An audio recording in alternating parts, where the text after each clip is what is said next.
boy, we got some news today from Panasonic, and I'm going to explain why you should maybe or maybe not be excited for the S1R Mark II. I'm not really excited about it, but let me tell you why.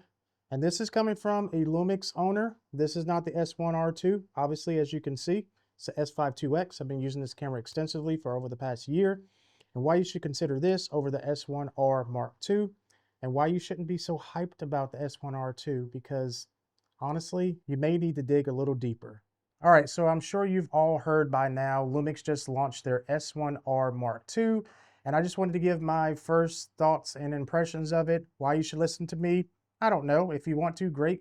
Stick around to the video is over with, but I would highly recommend you go check out Gerald Undone's video. Awesome stuff. He's not biased on anything. He doesn't mince words. There are some issues, even though the camera is brand new. He's running beta firmware, just like a lot of the other creators out there. Just don't fall for the hype, guys. And I love Lumix cameras. Don't get me wrong. It's $3,300 for the camera. It will do up to 8.1K open gate and 7.2K open gate with the firmware update later. Currently, it does 6.4K open gate. But you got to ask yourself, right? What do you do more of? What are you going to focus more of? If it's video, great. By all means, get the camera. But the S52X is no slouch. And let me tell you some of the things that have turned me off from what I've seen of the S1R2 thus far. Rolling shutter, it's awful. It's just terrible. It's like Jello. It's no better than the S52X. Dynamic range, same pretty much as the S52X. Yes, you're going to get those higher resolution codecs. Yes, you can do ProRes RAW internally. But what you need to realize and remember is with higher resolutions come much more storage space, not only just for media inside of your camera, but also on your computer. So if you don't have a big NAS system that you have, 24, 32, 40, 48 terabytes, you're going to fill up your little SSDs that you edit off of really quickly. And also think about this, right?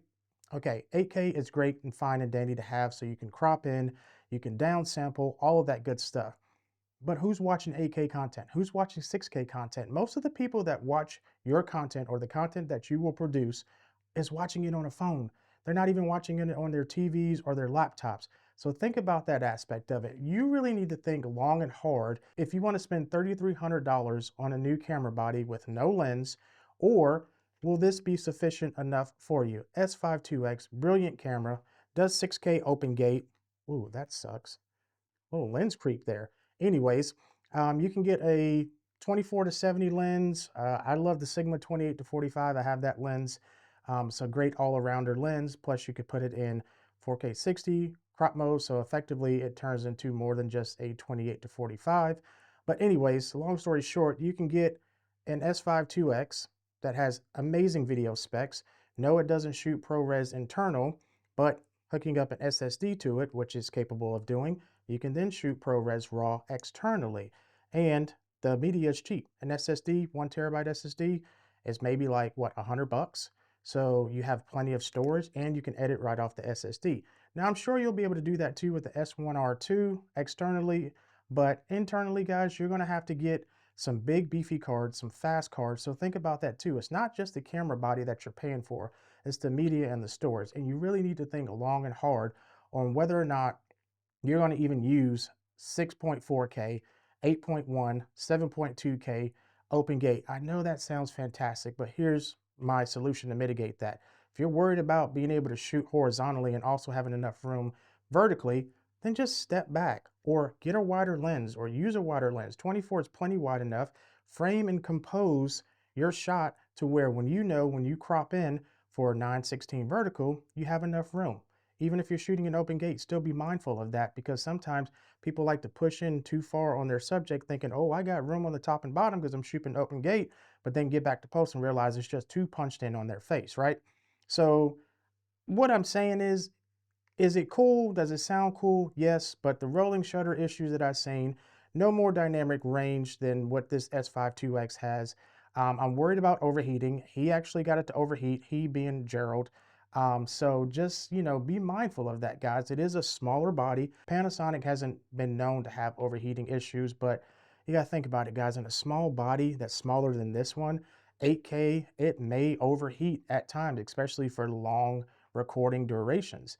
So, I mean, $3,300, it's a steal. It's priced cheaper than the Z8 R5C2. So spec-wise on paper, it sounds great, but don't get all hyped up about, you know, all these YouTubers coming out and saying it's the best camera ever, low light beast, you know, video king, blah, blah, blah. Listen, that's just what they get paid to do, right? And of course, if Lumix asked me to come to Norway or Japan to review their camera, I would, but I would give my honest thoughts and opinions about it, even though it is on currently beta firmware. And that's why I like Gerald Undone, because he does not cut corners. He does not mince words. He does not just hype it up to the fact that he just overlooks all the flaws that it has. So just be mindful, guys. And I really hope you consider maybe just getting, you know, an S5 IIx if you want a hybrid camera. Heck, if you focus more on video, get the Pixis. It's actually cheaper. And the Pixis is not that big of a deal to rig out. Even though this one's rigged out, you can get a BPU battery for 50 bucks, slap a lens on it, get some media, pretty much you're good to go then. It's $3,000 versus $3,300. Yes, it is bigger. Yes, it is cumbersome. But if you are looking to do more video work than, say, photo work, and you don't need a hybrid camera, check out the Pixis. So that's just my kind of initial thoughts. Just a little rant, a little ramble. Just don't get hyped up, guys, about all the videos that you see today. If you are coming from something like an S5 and you just have the budget to do, you know, maybe an S1R Mark II, then probably do so. But I'm really curious to see what the S1H2 will have. I bet you it will have at least 8K 60 not cropped. The 4K 120 and the S1R2 is cropped just a little bit though, 1.1 crop, so that's not a big deal. I bet you the S1H2 will have no crops in 8K 60 or 4K 120 just based upon what I've seen in the S1R2. So give it some time. If you're not in a rush to get a camera, just hang on and just use what you got. Create with what you got, because chances are it's already good enough. So that's just my tidbit on it. Hopefully my rant resonates with some of you. Don't rush right out to get this camera. And in my opinion, the S5 IIx or even the S5 II is still a phenomenal deal. You can get these used for about 1,600 bucks, the S5 II even cheaper, or brand new. I think they're still around 1,900 bucks. I would much rather have a camera that I know I can still do photo with, still do excellent video with, and be able to buy the camera and a lens and media versus just buying a body just because of specs alone. So I hope this video helped you in possibly holding off or making a decision either now or in the future about your next Lumix camera. So until next time, guys, be safe, be kind, and take care of each other and be creative, and I'll see you.